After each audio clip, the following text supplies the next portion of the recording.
Chapter 81. Race. Spirit. You are listening at NovelFull.audio. Compass Carburetor spent 5 days to finish incorporating all the Grogars into secret society.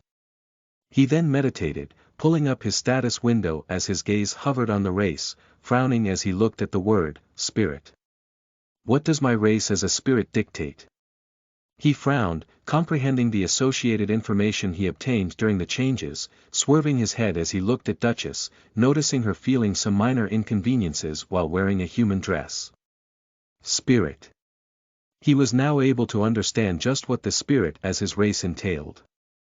Duchess was a Grogar spanning a height of 5 meters with a neck length of 30 meters. She probably weighed around a couple of tons or even more. But, in her human form, she only weighed as much as a human and lacked the strength she possessed in her Grogar form. Realistically speaking, it made 0 sense. After all, if she had transformed, it meant her Grogar body had morphed into her human form. That meant her body was condensed even further, causing her power to be even more concentrated in her highly dense physique. But in reality, she only weighed as much as a regular human her size. And, this was where the concept of the spirit arrived. He, as a spirit, was intrinsically tied to the personal fragment of secret society. And, his human appearance was what was recorded as a spirit here. And, every member of secret society obtained this form through the symbol integrated into them. So, when transforming, they become spirits that have a human-like appearance and characteristics. As for their actual bodies, they were stored within their symbols that acted like dimensional spaces. It was a concept that made absolutely 0 sense based on his preconceived notion of having lived on Earth. But, while thinking from the perspective of the novels he had read about, it made perfect sense. And, this was where things became interesting. The spirit bodies weren't real but were condensed by expending the energy in their bodies. Their actual bodies were those stored in their respective symbols. Therefore, even when they were killed while in their spirit forms, they wouldn't actually die. But, their transformation would come undone as their real bodies would manifest into reality. And, if they had enough energy, they would be able to instantly take on their spirit forms once again. This was basically allowing them another chance at life. But, the downside for the Grogars was the fact that they were unable to use their superior senses and abilities in their spirit forms. After all, their spirit forms were no different to humans in characteristics. The only difference was the fact that the Darlak in their real body was stored in their spirit forms too. And, I too have a spirit form. Compass Carburetor smiled, thinking as he calculated, I need to expend 100 Darlak to transform into my spirit form. And, appearance-wise or even ability-wise, I won't experience any differences. But, this would mean I won't die when I am killed in my spirit form. This is a tremendous cheat that fell on me through mysterious coincidences. Compass Carburetor sighed for a moment, thinking if some other system had inhabited his body without his knowledge, many things have gone the way I wanted. And they have surpassed my expectations time and again. Seriously, this is troubling, he sighed, I hope it's not like what I fear. If he realized that he had been parasitized by another system, he dared not imagine what he might do. After he was aware of the truth about the system, he was averse to relying on them ever again. I now have the means to go against a system. And, Duchess would prove to be a significant ally. He thought, thinking of something as he looked at the 2 red streams trailing towards him from the 2 servants, it's riskier to rely on them as compared to the members of secret society. Thanks to the symbol, they are loyal to me. And, the moment their loyalty vanishes, the curse activates to erase all their memory related to us. Moreover, they are dungeon monsters that are capable of disguising as humans. The advantages are tremendous while the disadvantages are close to none. He concluded. After all, he was able to bestow at least one skill to every member of secret society. The Grogars were innately intelligent. And, once he bestows them the skill of intelligence, their intelligence wouldn't lose to humans. Moreover, they were able to communicate with him from any part of the world through prayers. This level of communication was of stellar importance in such a world, especially considering the type of enemy he had to face. Fielta and Kaithai, their aversion to me has increased once the Grogar submitted to me. He sighed, and I can't risk them leaking information related to the Grogar dungeon to Ephemelia or anyone else. Plans had to keep up with the changes. Earlier, the two servants were valuable allies. But now, they were his liability. So, he had to deal with them first. It sucks that I have to do this. But, maybe it's better this way. The risk of them being enslaved by Regriel would also reduce this way. And, the confidentiality of my plans would further increase. Sighing, he got up and walked through the dungeon, soon arriving at the cave where Fielta and Kaithai were hiding. Over the past few days, all the Grogars were within the dungeon, causing it to be overcrowded. Due to that, they were unable to even move, relying on their rations to survive. Moreover, the state of tension they felt caused them to be jittery, preventing them from having a peaceful rest. They had only been in a trade relation with Compass Carburetor, there wasn't any semblance of trust established between them. As for Fielta, she had only fallen for his appearance. It was a superficial attraction.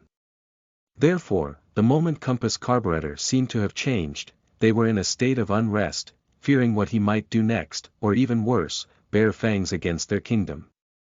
Suddenly, they became alert, clutching their armaments as they noticed a figure approaching their cave, intending to strike immediately when a familiar voice tinged with a trace of unfamiliarity resounded, "It's me." Chapter 82. Devote yourself to me. You are listening at NovelFull.audio. It's me. Compass Carburetor said upon entering the cave, noticing the two servants relax a bit.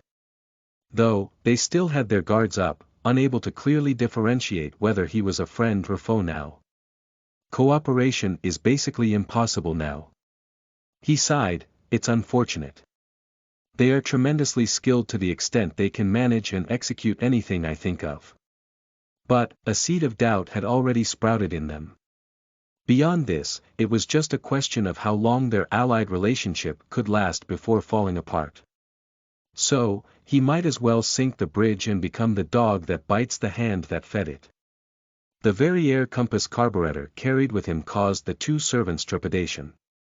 Even though each of them was strong enough to mop the entire dungeon with him, a sense of fear had set in them somehow. If needed, they were able to easily kill Compass Carburetor. But, the same could not be said about the Grogars. If Duchess faced them in her Grogar form, then death was their only option. They might be able to prolong their life to a certain extent, but that was it. After all, considering the toughness of the chitin armor covering Duchess, the most their high-quality energy blades could do was inflict her with scratches and surface-level injuries. And, this was in the case she stood without attacking. But, Duchess would be moving forth with all her momentum, relying on her vast supply of Darlac to move without becoming tired. So, not to mention injuring her, it was a question of how long they could last against her before death. And, Duchess had behaved subserviently to Compass Carburetor. They had laid witness to the scene. So, the servants didn't dare harm him, still hopeful that he hadn't entirely changed or decided to kill them. It's unfortunate. Compass Carburetor sighed, saying with a casual tone, acting like his usual self, "Do you know about spirits?" "Of course, though we haven't ever seen them. And, the continent they were said to hail from is somewhere too far beyond our reach." Kaithai controlled her nerves, trying her best to speak in her usual tone. "Spirits are simply written off as legends in our records, as all we have ever heard about them are rumors." Considering their training, she was able to perfectly mask her emotions. Fielta too was the same. If not for the fact that Compass Carburetor was able to sense their mental energy streams, the two servants would appear in his eyes like they were taking a casual stroll through the cave. Everything they felt or expressed was only in their minds. Their outward appearance was that of two humans that had everything in their control, casual in their visit of the place. "And, what do you think now?" Compass Carburetor said casually, "You've been with me for quite some time already. The moment he said his piece, the atmosphere within the cave plummeted as the feeling of tension could be visibly pronounced in the air. The facial expressions of Fielta and Kaithai had changed for the first time, paling as they were visibly shaken. Of course, Compass Carburetor scratched his cheek, saying in a tone that tried to guilt-trip the other party, "I never lied." Kaithai shuddered, thinking of everything Compass Carburetor had said in the recent days, looking at him as she stammered a bit, "Night, spirit." "Well, you could say that." He laughed. "I mean, wasn't it strange that I suddenly appeared in the palace without alerting any guard?" "Then, did you infiltrate the palace for?" Fielta said, trying to dig out the reason for his schemes when she saw the other party shake his head. "As I've told you," Compass Carburetor said, "I haven't lied to date. But, I wasn't telling the entire truth either." Sighing, he spoke, "Platopia is the name of the place we spirits originate from. And, one of them plotted against me, teleporting me into the palace." He then detailed further, "The reason I am after Rigriel is precisely due to the fact that he is obtaining help from a spirit. This is an internal dispute that I hope to solve. But, going against him is dangerous, tremendously so. Thankfully, your queen is mysteriously capable of sensing this danger. That's why she asked the two of you to accompany me and help me retrieve General Artica." He finished speaking, watching the two servants frown in thought. Finally, Kaithai decided to get into the truth of the matter. "Then, what do you need from us? There should be a reason you've decided to tell us this, right?" "Yep," Compass Carburetor nodded, giving them one of the symbols they had manufactured. "I need the two of you to gaze at this symbol and try to exhibit as much loyalty as possible for at least a second in time." "And, why do you need that?" Fielta asked. "Once you do that, you'll be unable to divulge any information to Rigriel. This is a precaution that I must take since the two of you know too much." Compass Carburetor said solemnly, "If you don't do that, I'll have to ask the two of you to remain in this dungeon until this matter is dealt with. Of course, everything you need would be provided by the Grogars." "Fine," Kaithai said in response, causing Fielta to look at her in shock. "It can be a trap." Fielta whispered to her, "If we fall for it, then we would be doomed."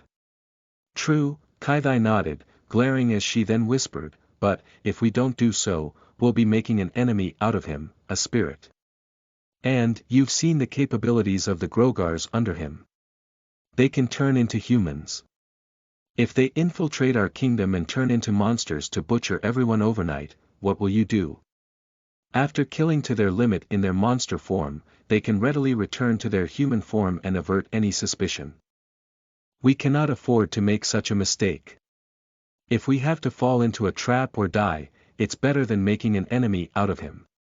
Kaithai said, sighing, "We never had an initiative in this, to begin with. Our situation is passively dependent on his mood. If it ends with just our lives, then it's, for the best." Fielta resolved herself, gazing at Compass Carburetor as she said boldly, "We'll do it." Chapter 83. Memory Erasure. You are listening at novelfull.audio. If I lost a strand of hair for every lie I spoke in the last month, I would have become bald by now. Sighing, Compass Carburetor gazed at the two servants in action.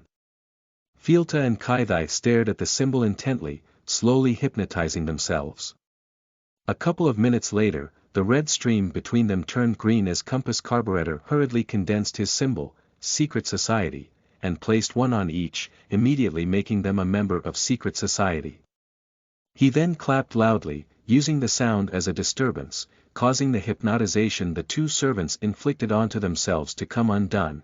Their loyalty towards him dropped below 10 instantly. After all, they had remained loyal to Ephemelia since birth, trained as such to one day become part of her royal guard. And, that wasn't something that could be changed unless a system was involved. So, the moment their loyalty towards him dropped below 10, the curse of Secret Society activated, erasing all memory related to it. And, this included everything they had shared between themselves. After all, Compass Carburetor was Secret Society himself. So, Everything related to him and the actions they performed with him were erased. And, it was a real time process. After all, they were currently staring right at him. So, the moment their brain processed the information, the curse activated, erasing the respective memory. As the symbol was in their body, this was possible.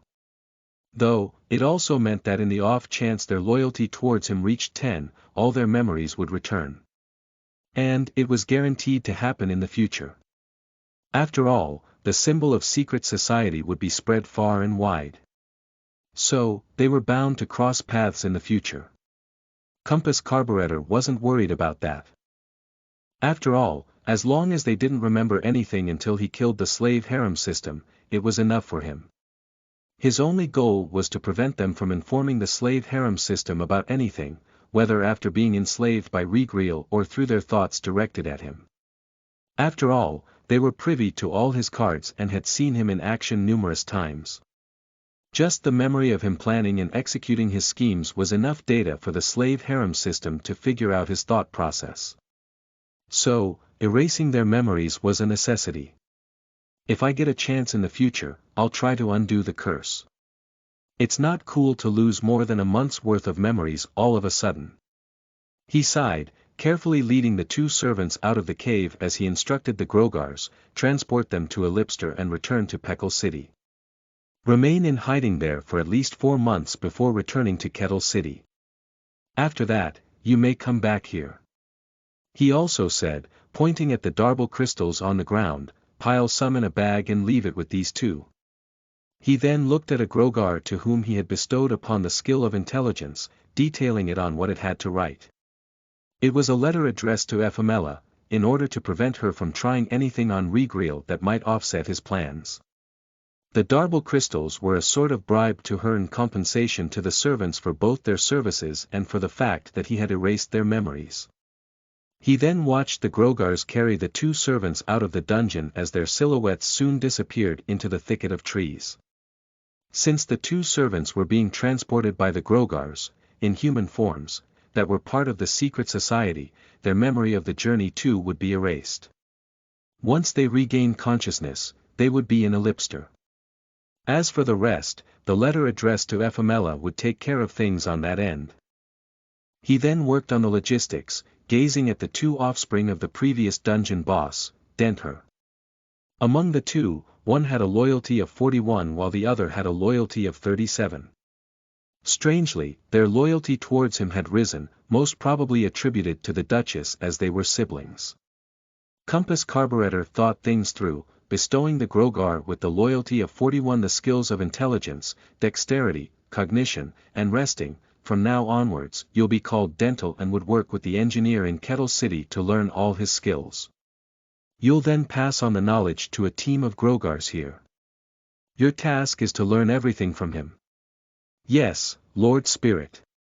I won't fail your task. Dental replied with a bow, having taken on a human appearance. Compass Carburetor then looked at Def Tun, the name he had given to the other Grogar, bestowing him the skills of intelligence, resting, and natural recovery. You'll be in charge of all logistics from now on. I'll teach you the basics. As for the rest, you can ask me when in doubt. I'll clarify them. At the end of the day, the engineer was only a worker working for him for money. If possible, he wished to make the secret society obtain his skills. After all, he had numerous plans to abuse such knowledge to the limit. With the basic level of setup installed in place, Compass Carburetor then approached Duchess, asking her, do you have any ways to remove one's addiction to Kepadora? This was another thing weighing on his mind. After all, the aristocracy of Kettle City were completely prey to this drug. And, now that the underground was destroyed, their supply would be cut off, unless he wished to maintain it. The moment they no longer had any Kepadora, the victims would turn into bloodthirsty humans that would go on a killing spree. It was bound to garner the attention of the Heroica Empire. And once an investigation was launched, details of Kepadora would be obtained. And it was only time before the Grogar dungeon would be discovered. Considering the heaps of Darble crystals lying about in it, it was a no-brainer as to what the Heroica Empire would decide: they would raid the dungeon. In order to prevent that, he had to solve this drug problem first. And, what was simpler than asking it to the source that produced it? It's possible, as he had expected. Duchess nodded in response. If we slightly alter its composition, we'll be able to slowly cause the addicts to begin consuming it in lower amounts gradually until they would lose all interest in it.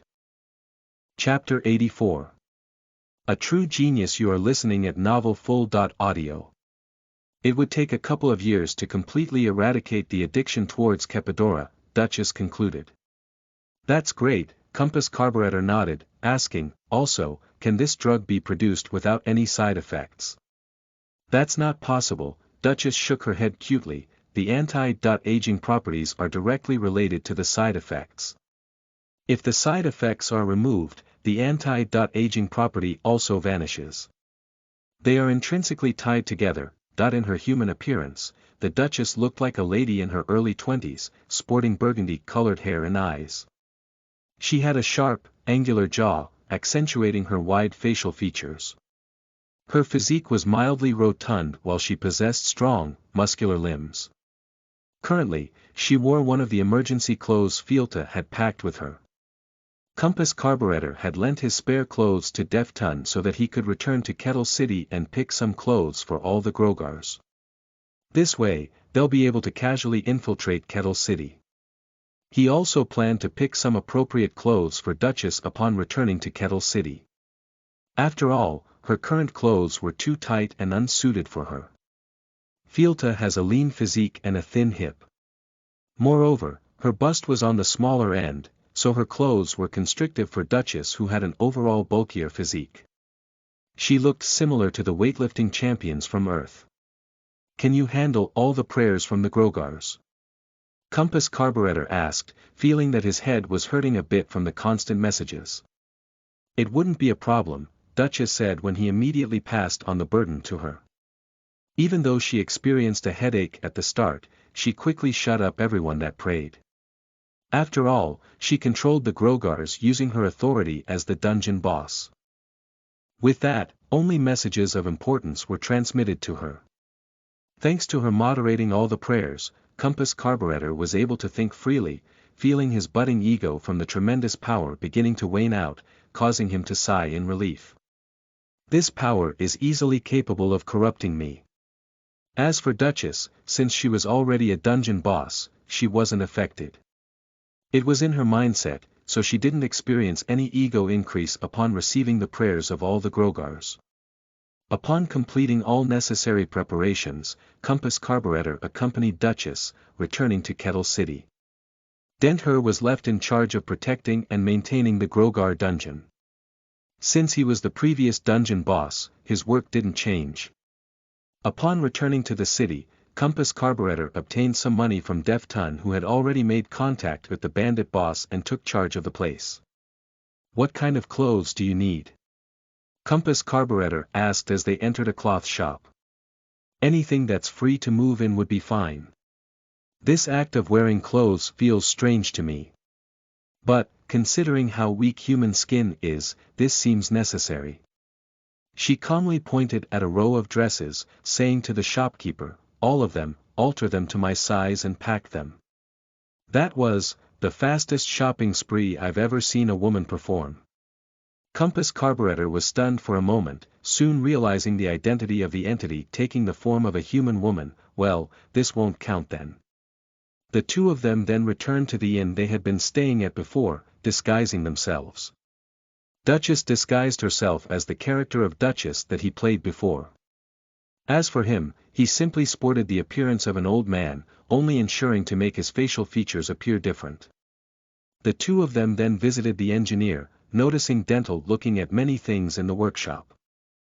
As for the engineer, he was explaining everything to Dental with a saddened expression. It seemed as if he had resigned himself to the fate that he would be killed once all his knowledge was inherited by the newcomer. Whatever you are fearing won't happen. I have vowed before, and I intend to keep it. Duchess said. Compass Carburetor had already informed her of everything she needed to do as in character. So, she calmly continued, as if she was the one who had conversed with the engineer before. "All right, if you say so." The engineer nodded lifelessly, clearly having trust issues. They weren't something that could be cured in short term. Compass Carburetor enlightened Duchess of the various reasons that might have resulted in the engineer ending up with such a mental state. After understanding it to a certain extent, and having witnessed the engineer's behavior herself, she gave some commands to Dental, work on improving his mindset slowly. The Grogars were cunning and intelligent. The fact that they thought of using a drug to control Kettle City was a testament to this fact. And, as the daughter of the dungeon boss, Duchess was even more clear of human nature. And, Dental was the same. So, with some instruction from her side, he understood just what he had to do, assuring her through telepathy. Everything was performed swiftly, causing Compass Carburetor to become glad that he had the Grogars as part of his secret society. They were a tremendous help. He then pulled open a large sheet of paper and began to sketch on it, making detailed lines, spending more than 3 hours in the process. Upon completing it, he gave the blueprint to the engineer, asking, "Will you be able to create this armament?" "This is, basically a puppet," the engineer said after glancing at the blueprint, commenting casually, "So, you wish to create a hand-held device that can fly. Some of the design choices here are inefficient and may cause problems during travel. Shall I change them a bit? I'm happy if the result is what I need. As for the rest, you are free to do as you please. You're the engineer, not me," Compass Carburetor said, raising his hands for the expert to take charge. While the engineer commented, he pointed at a couple of places, immediately making Compass Carburetor realize the flaws in his design. Compass Carburetor was the owner of a weapons manufacturing company. Therefore, he had significant knowledge of the subject. After all, his company had also manufactured helicopters and other flying transports. But a casual exchange proved that the engineer was superior to him, causing him to recall what the underground boss had said before. No matter what we asked, he was able to easily create them. This engineer is a true genius. Chapter 85. Secret Society. You are listening at novelfull.audio. This engineer is a true genius. Compass Carburetor thought, smiling as he asked, "How long would you need to make it? How many do you need? And who would be the one using it? I'll need to make them efficiently based on the weight of the person using them. So, the time I need might vary accordingly," the engineer replied. "Only the two of us," Compass Carburetor pointed at himself and Duchess. "Then, let's measure your weights," the engineer said, pointing them towards a contraption in the corner. Once their weights were measured, he concluded, "Give me 3 days, and it would be done." 3 days. Everyone except the engineer and his assistants gasped in shock, unable to make sense of it. They wondered if the engineer was simply screwing around with them. Though, upon sensing the emotions in the mental energy stream trailing from the engineer towards him, Compass Carburetor shuddered, realizing that the other party was calmly stating a fact. He's no mere genius. He understood it now. When he gave the design of the spy dragon to Ephemelia, it had taken the engineers under her a month to finish it. And, that was the collective workforce of a kingdom. In contrast, it was a lone engineer with a small group of assistants here. And, anyone that knew even a bit of information about the creation of armaments and puppets knew for a fact that even a month to create something like the spy dragon was amazing. Of course, the engineer nodded as a matter of fact, but if you don't provide enough Darble, it won't be possible for me to finish them. And, the efficiency of the final product would depend on the purity of Darble in it. Among puppets, there were 3 varieties: wood, iron, and Darble. Darble was both heavy and ridiculously tough. It couldn't even be damaged by normal means. So, the greater the purity of Darble in a puppet, the stronger it was. That was why puppeteers with tremendous wealth would have a puppet that was completely made from Darble. Though, it would need a kingdom's worth of wealth to do so. Even for Ephemelia, it was unknown if she had a Darble puppet. Give me an estimate of the Darble quantity you need. We'll provide that. Also, Compass Carburetor took out his spy dragon. Can you also make one of these entirely out of Darble? This is. The engineer looked at it, asking after a couple of seconds of observation, can I dissect it? The design is pretty unique. Please do so. Compass Carburetor nodded, watching the engineer proceed towards a table where he used a bunch of tools to dissect the spy dragon into its respective parts in a matter of minutes. He then observed their inner workings, using a magnifying glass to inspect the Darble circuit powering it and making it function, nodding after a couple of minutes, the work is pretty great, but the efficiency isn't much. The Darlac losses can still be minimized. The flight speed and slithering speed too could be improved.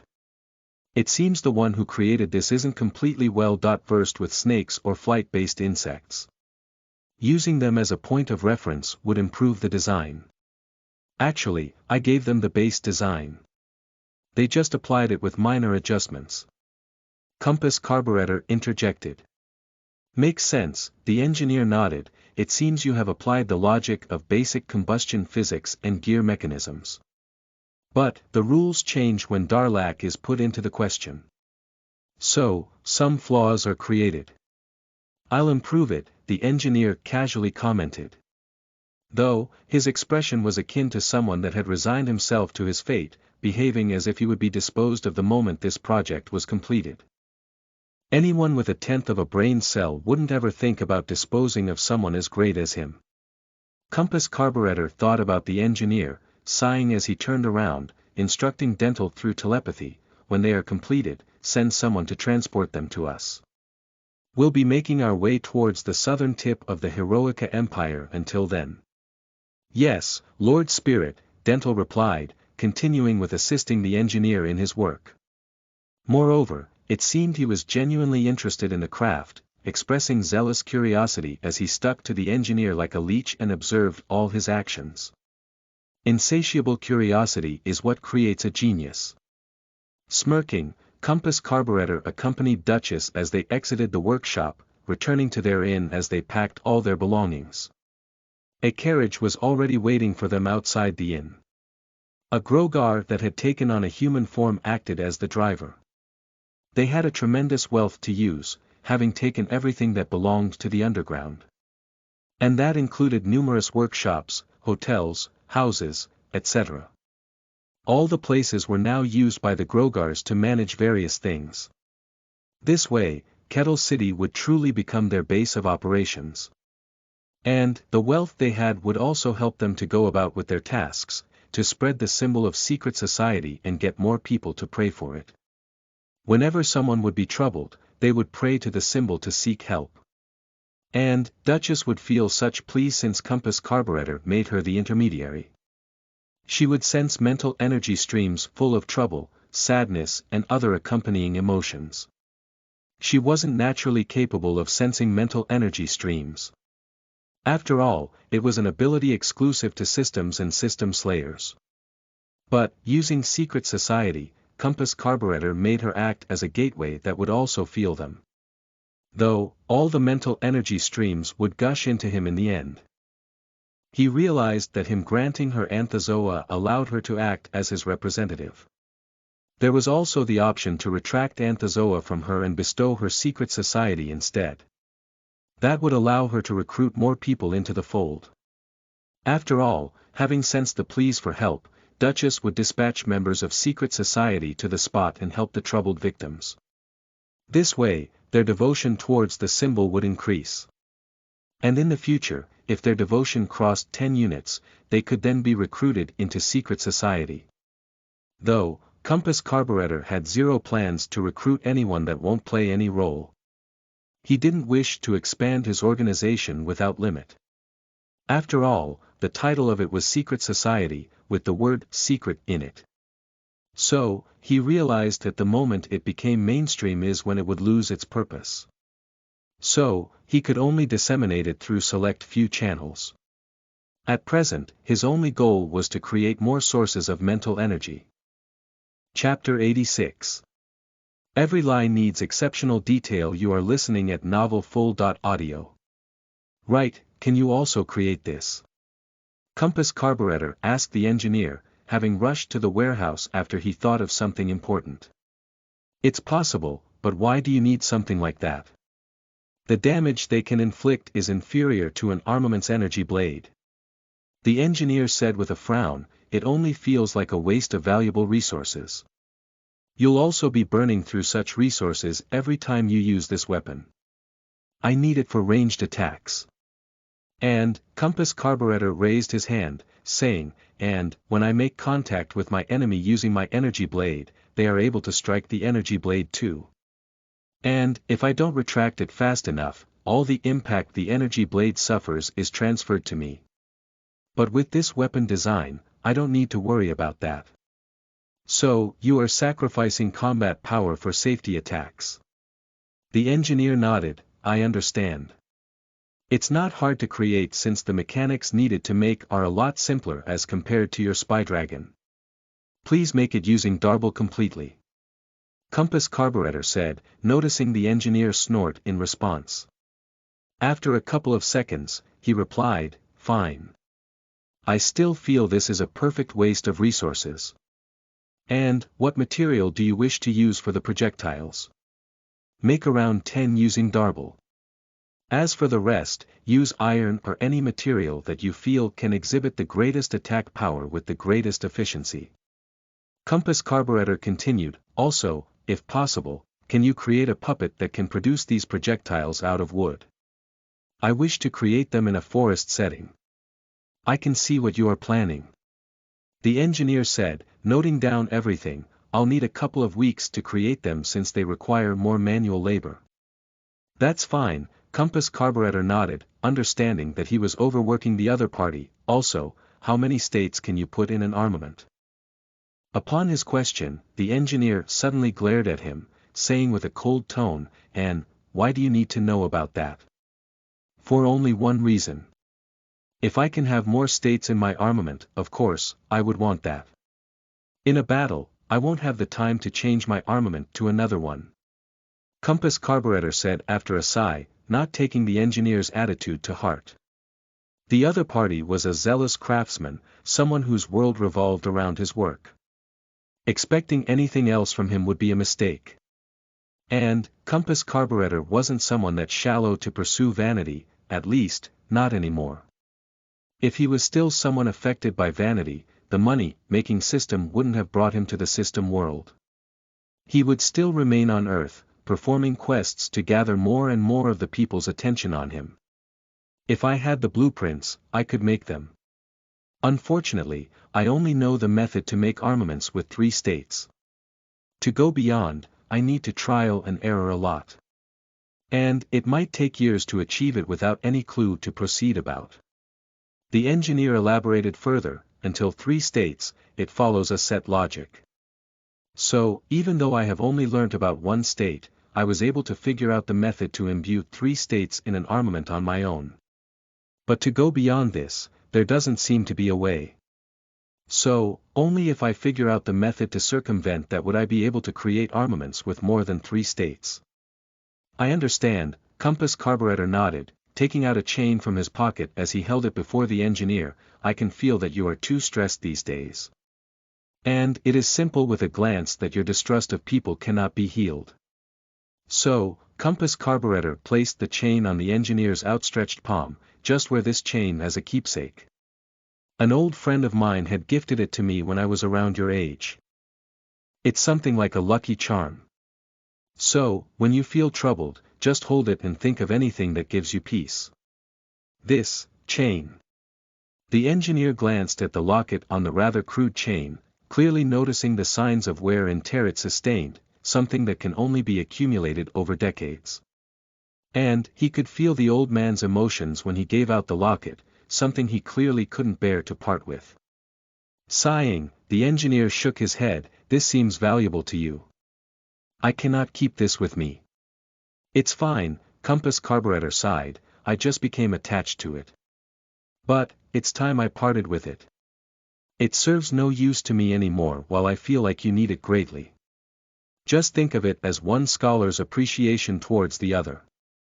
In all my life, I have never seen anyone more dedicated to his craft than you. Sighing, Compass Carburetor continued, maybe if I was as dedicated to my craft as you, maybe we could have conversed as equals about our respective fields. If it's just a conversation related to our respective craft, I'm ready for a discussion any time. The engineer flashed a wry smile for the first time. I would never say no to anything that would broaden my horizons. Once my journey ends, I'll return for a chat. Compass Carburetor turned around, pulling his top hat closer to his face as he exited the workshop. I'll show you my skills then. It's not like I have wasted my life either. I hope such a day comes to pass, the engineer said, gazing at the chain in his hand, thinking of something as he placed it on his workbench. He then began to draw a blueprint for the items Compass Carburetor had requested to be made, occasionally glancing at the chain, observing its weathered locket that was shaped by a double C, tangentially joined together, sensing that there was a story behind it. It was the secret society symbol. Compass Carburetor was an expert in making fake antiques. So, he created this chain that looked like something he had worn for many decades and had been with him through thick and thin, serving as his spiritual pillar. Exiting the workshop, Compass Carburetor sighed, it is becoming a habit to lie with such detail. He donned the appearance of an old man. So, everything that happened was in character. Returning to the inn, he removed his disguise, soon boarding the carriage with Duchess that exited the city, traveling south. Chapter 87. The 3 Objectives of Secret Society. You are listening at NovelFull.audio. A month since he had entered the Heroica Empire, Compass Carburetor had now arrived at its southwestern tip. During the journey, they had made stops at various cities, allowing a small group of Grogars to infiltrate each city and learn the ways of the place. Moreover, he also made note of any sectors that he could abuse and take control for his secret society to use as a channel to spread. Though at present, only he was able to make someone a member of secret society, hence, they didn't get any new members. Moreover, after thinking of something, Compass Carburetor decided on a fact. He only planned to make dungeon monsters as members of secret society. This way, the advantages were greater while the disadvantages were close to 1. After all, even if he turned a person into a member of secret society, unless he turned their family into members too, it would be hard. After all, they would feel guilty for hiding things behind their family members. And over time, this sense of guilt might reduce their loyalty and eventually trigger the curse. If that were to happen, any plans that had involved them would have to be postponed indefinitely. So to prevent that, making dungeon monsters as members was better. After all, once he bestowed them the skill of intelligence, they would be smarter than the regular human populace and would quickly be able to assimilate into human society. Moreover, they could return to their respective dungeon or habitat in their monster form and farm the resources there. After all, many monster territories were filled with precious minerals, a reason they lived there in the first place. It was not to mention the fact that the body parts of most monsters had value in the human market.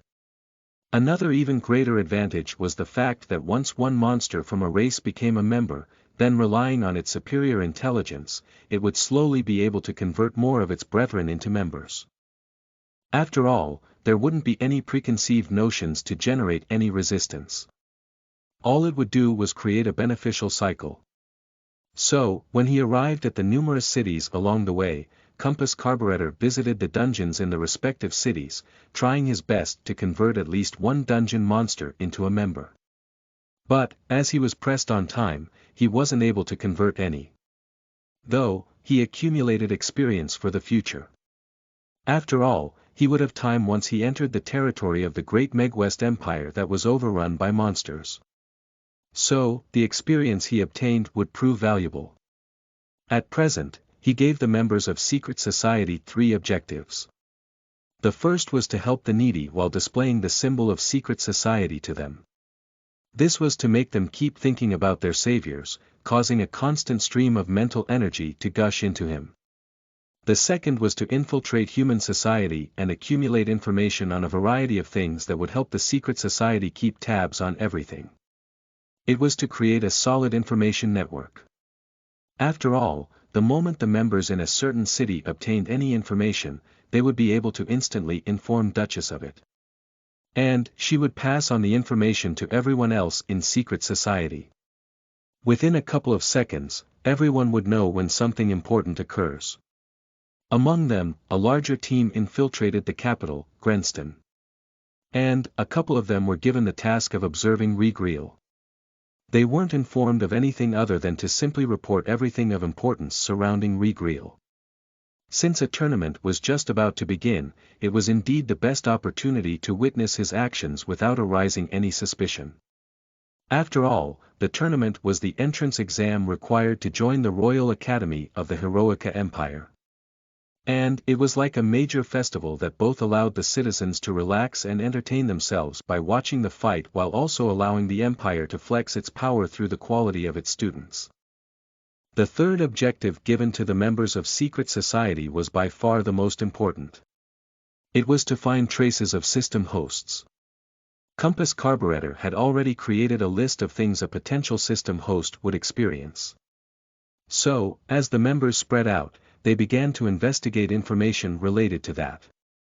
Moreover, while spreading out, they were also tasked with scouting through the unexplored habitats in search of any dungeons that haven't ever been raided by humans. Only after obtaining secret society did Compass Carburetor think of a certain line of thought. Once he kills Regreel and refines the slave harem system, how would he return to the system world? After all, the only method to return to the system world was to touch the portal opened by a system when it decided to return. If the slave harem system was the only system in this world, then all he would be doing here was trap himself.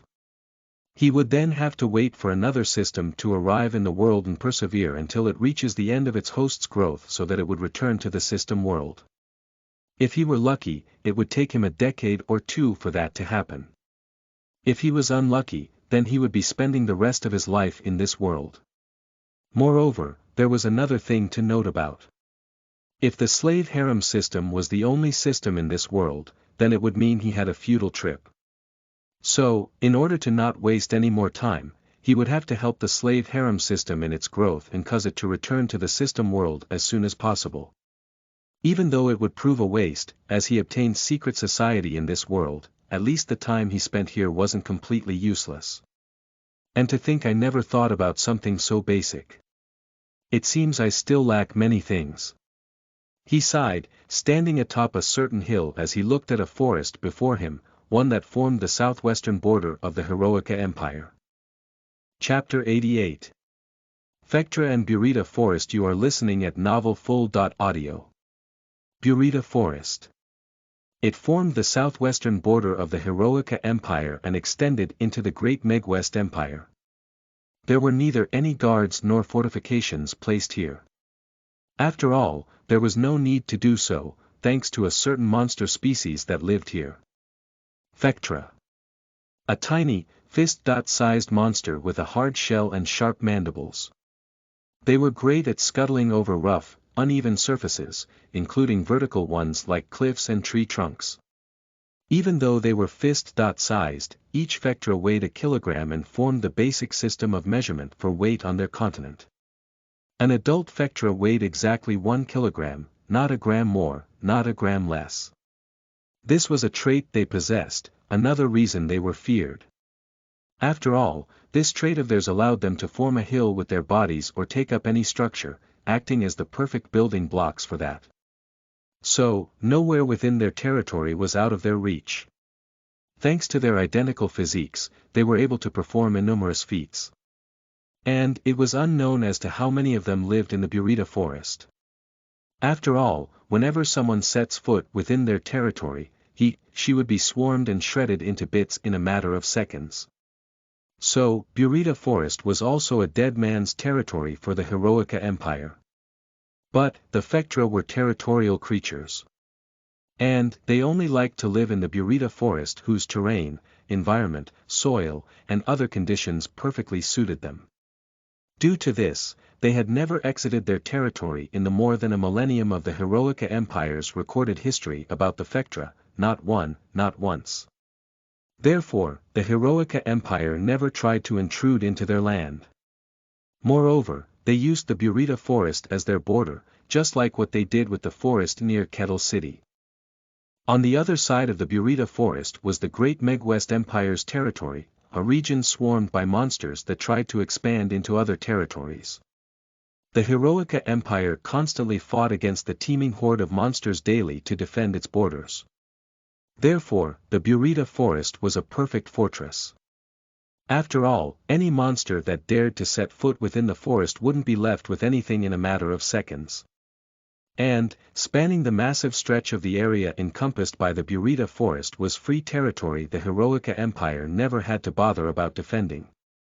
Thanks to this, it was able to concentrate its forces in areas where it was necessary, a reason it continued to grow in power among the four empires on the continent. It was even rumored that the Heroica Empire would reach the status of the Great Megwest Empire within a century or two. They have arrived, suddenly, Duchess spoke, causing Compass Carburetor to break out of his thoughts, turning around to see a group of people march towards them, carrying a couple of trunks. They were all Grogars that had assumed human forms. At present, they were brisk, brimming with widened smiles, clearly having taken advantage of the skill of intelligence to the limit.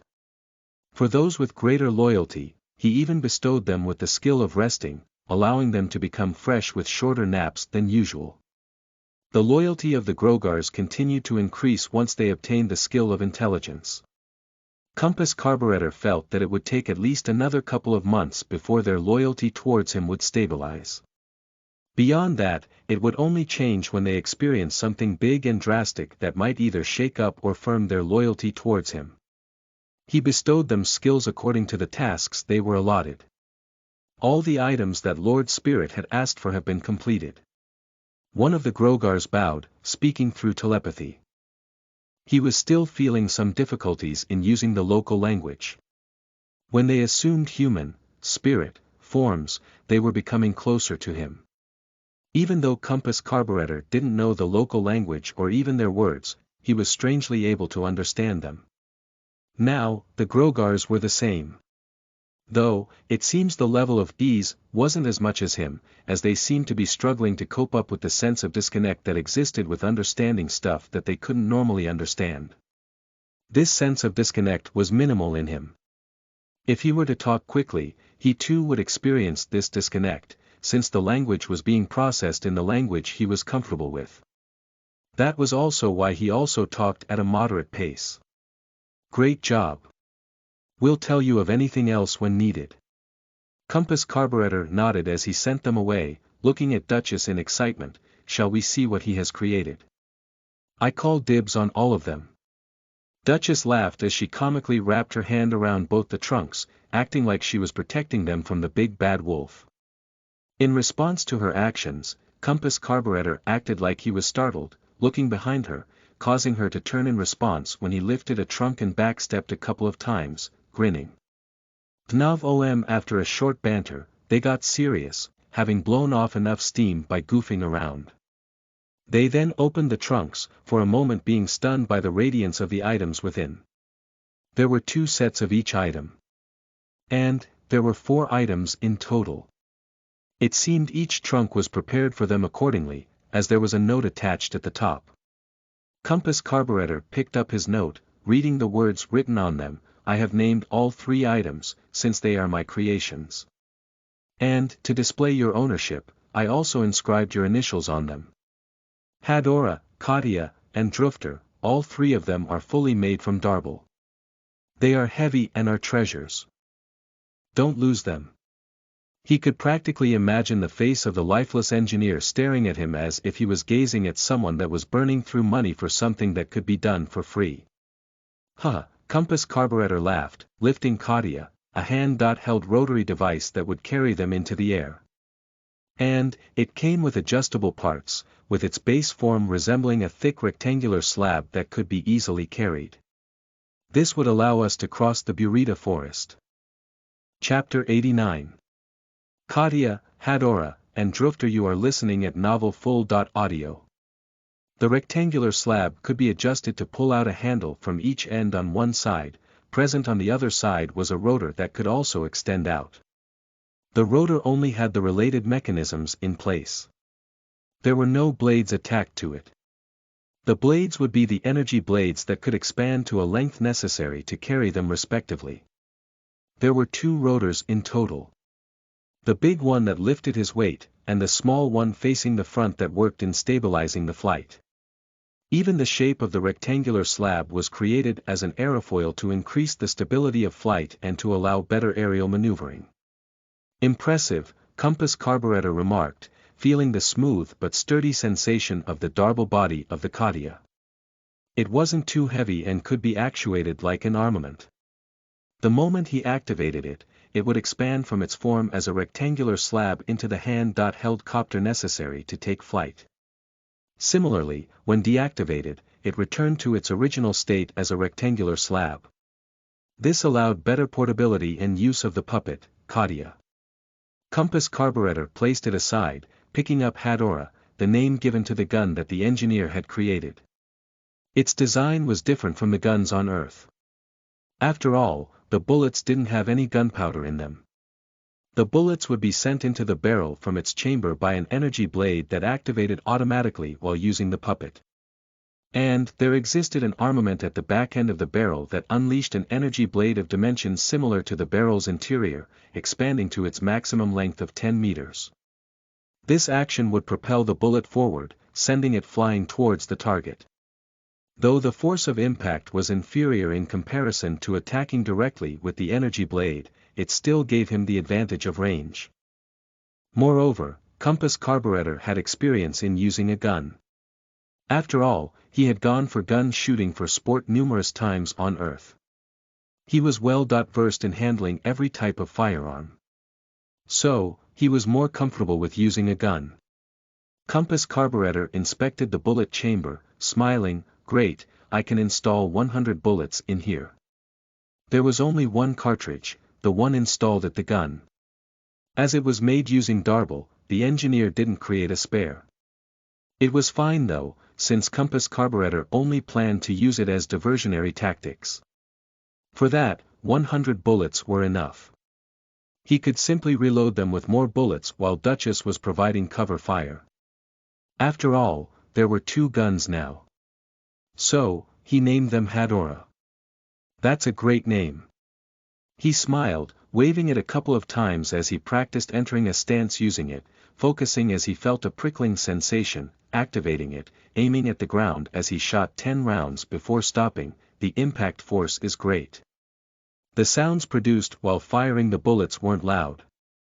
After all, the energy blades propelled the bullets in contrast to them being propelled through an explosion in the guns on Earth. The sound wasn't louder than a stapler stapling a stack of papers. After familiarizing himself with the gun, Compass Carburetor walked towards the patch on the ground where he had shot the bullets, crouching as he inspected the extent of damage to the place, fishing out the bullets as he muttered, "Great, they haven't been damaged." They were iron bullets and were tremendously heavy. So, they weren't damaged when they slammed into the ground. Compass Carburetor then picked up a bag of bullets from the trunk, pocketing them as he inspected the final puppet, Drufter. Drufter was a puppet that would make bullets from wood. As he needed to do was activate it and manipulate its mechanisms. It was able to saw through wood and then insert tiny pieces of wood into its body to grind them into the bullets. Even though the wooden bullets were incomparably inferior to iron bullets, he would have an endless supply of them. That was the reason he had requested for it to be created. The Drufter was the heaviest puppet of them all, weighing 8 kilograms. But, thanks to his skill of strength, Compass Carburetor was able to carry it without suffering any reduction in his running pace. He then looked at the bottom of the trunk, noticing a bag that had been created using the chitin armor of the Grogars. Sections had been created in it to perfectly house each of the 3 puppets. The remaining space was to place all their other tools and travel rations. Compass Carburetor and Duchess packed all their belongings in the bag as it was sturdier, finally picking out the 4th item from the trunk. Darble Puppet, Spy Dragon. The engineer had sent 2 of them, 1 for each. Compass Carburetor used its Darlac connection point to refine it, soon forming a connection to it. He then manipulated it, causing it to take off to the air, muttering, impressed, "This is a lot smoother to use than the others. My Darlac expenditure is also lower." Once they had familiarized themselves with all 4 puppets, Duchess instructed a couple of Grogars to return and clean up the place. She and Compass Carburetor activated their respective Katia, watching its rotors spin as they held it firmly. Ha ha ha. Compass Carburetor laughed as his body was lifted from the ground. He then watched Duchess facing some difficulties before her instinct as a Grogar allowed her to perfectly stabilize herself in the air. Carrying their respective bags, they increased in altitude as he nodded in praise. "The puppet is holding up great. It's also able to handle the extra weight from the bags we carry. I feel like the engineer has created them to carry the 2 of us if the situation deems necessary. He's exceeded what we have asked him," Duchess remarked. "Indeed, you're right." Compass Carburetor laughed, causing the Katia to fly forward as they arrived at the airspace above the Burita forest, noticing the Fectra within stir up a little at the sounds made by the 2 rotors. Chapter 90. Pillars of Fectra. You are listening at novelfull.audio. What the? Seriously? Compass Carburetor got goosebumps as he saw the Fectra within the forest pile up atop one another and stack up a tower to reach their height. When he passed over a tower, they were only a couple of meters below him. "Let's increase the altitude further," Duchess said. "No, the time we spend increasing our altitude would only give them more time to prepare. They can pile themselves faster than we can fly higher. So, let's just fly forward at our fastest speed." Compass Carburetor quickly warned her, preventing her from wasting time unnecessarily. They swerved through the air, moving sideways from time to time to move away from the pillars of Fectra. Otherwise, if they simply proceeded in a straight line, the pillars of Fectra would be erected prior, allowing them to reach them easily. Only death awaited them beyond that. But they had no other choice but to embark on such a dangerous route. This was the only way for them to reach the great Megwest Empire at the fastest pace. After all, the Heroica Empire prevented anyone from ever setting foot in the monster territory. If they didn't pick this route, the only other way would be to head north-west, cross the border into numerous kingdoms along the way and use a path between a kingdom and another empire up north. And only through a dangerous mountain pass would they be able to enter the great Megwest Empire. The journey alone would take them over a year. Such a loss of time was simply not worth it. By then, Rigreal would have grown tremendously powerful. And at worst, he would have also obtained the treasure in the Mohart dungeon, as the slave harem system had originally planned. Damn! Compass Carburetor screamed as he retracted his legs, watching a couple of Fectra barely reach his clothes before falling down. Even though they were evading, the Fectra were adapting to their movement patterns, creating grander structures high up in the air to catch them. "Let's increase our altitude. It's getting increasingly dangerous now," Duchess shouted, proceeding to increase her altitude. "It's dangerous. Let's return first and reorganize our plans." Compass Carburetor shouted in return as the 2 of them made an arc in the air, turned around, and returned to the hilltop they had been at the start. That was too close. Compass Carburetor patted his thumping heart, thanking himself for deciding to retreat. After all, the Fectra had almost managed to touch his feet when he exited the forest. He also noticed something else, sighing, "If we were to travel normally, we would have reached the other end. But adding on all these diversions to avoid the Fectra, I'm afraid my Darlac isn't enough to cross the Burita forest." Sighing, Compass Carburetor deactivated his Katia, placing it within his bag as he looked at Duchess. "Let's see if your Katia can bear the weight of both of us." "Alright," Duchess nodded, wearing her bag on her front, watching Compass Carburetor climb onto her back, grunting at the weight as her arms were strained. But she was able to hold on, activating her Katia as it whirred into life, slowly taking off to the air. The speed this time was only a fourth as compared to before. But, it was able to lift them up and travel. This would be enough. Compass Carburetor said, holding an armament in his left, I'll swat all the Vectra that would try and swarm us. Just focus on proceeding forward. Do you have enough Darlak? Even with the current expenditure, I have enough to make 4 round trips. Duchess said, increasing their altitude, let's first reach as high up as we can. That way, the Vectra would need a longer time to create a wider base and reach our height. It would also be easier to disrupt their structures. But, don't try to head too high up. The rotor might stall. We have yet to experiment and determine the ceiling height for this Katia. Compass Carburetor warned, intuitively judging based on what he felt, telling Duchess to stop going higher once their altitude reached 150 meters. He could feel faint hiccups in the rotor's sound, feeling that they had arrived at the limit it could fly at. Duchess then began to proceed in a straight line, frowning as she noticed the massive squirming within the Burita forest the moment they arrived above their airspace. Let me take care of them. Compass Carburetor said, summoning Anthozoa in his right hand upon noticing a massive structure being built 100 meters before them. It was in preparation to capture them as the structure began to resemble a hand that wished to grab hold of them. Slowly, as they approached the massive hand, Compass Carburetor continued to patiently observe them even though he was sweating in tension. But, he dare not act rashly, aiming accurately at the group of Vectra in the structure that acted as its keystone. He pressed the trigger, shooting forth a bullet that accurately landed at the targeted area, killing a couple of Vectra while sending the surrounding ones flying from the momentum behind the impact. As they formed the keystone of the structure, their displacement caused the entire hand to collapse as all the Vectra crashed towards the ground like a sandcastle that collapsed under its weight. Impressive. Duchess remarked in admiration, how did you do it?